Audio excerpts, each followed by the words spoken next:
Karibu katika channel yako pendwa ya Feaboy kwa update zote kuhusu ajira, elimu pamoja na mbinu mbalimbali za kuweza kutengeneza ya mkononi.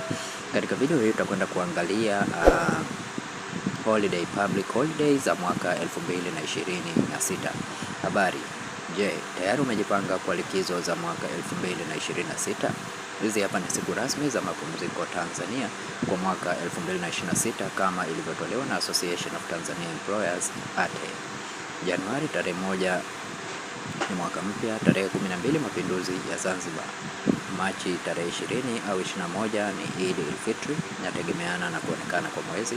Aprili tarehe 3 Ijumaa Kuu, tarehe 5 Pasaka, tarehe 6 Jumatatu ya Pasaka, tarehe 7 siku ya Sheikh Abeid Amani Karume, tarehe 26 muungano wa Tanganyika na Zanzibar. Mei tarehe 1 ni siku ya wafanyakazi, tarehe 26 au 27 ni Eid al-Hajj, Eid al-Adha, pia inategemeana na mwezi. Julai tarehe 7 ni Sabasaba, maonyesho ya biashara ya kimataifa. Agosti tarehe 8 ni siku ya wakulima, tarehe 25 au 26 Maulid Day. Oktoba tarehe 14 siku ya Mwalimu Julius Nyerere. Disemba tarehe 9 uhuru na jamhuri. Tarehe 25 Christmas, tarehe 26 Boxing Day. Kumbuka sikukuu za Kiislamu zinategemea kuonekana kwa mwezi. Jiandae mapema, panga safari, biashara au mapumziko yako. Usahau kushare video hii ili wengine nao wajipange. Chanzo ni Association of Tanzanian Employers ATE. Asanteni na karibuni.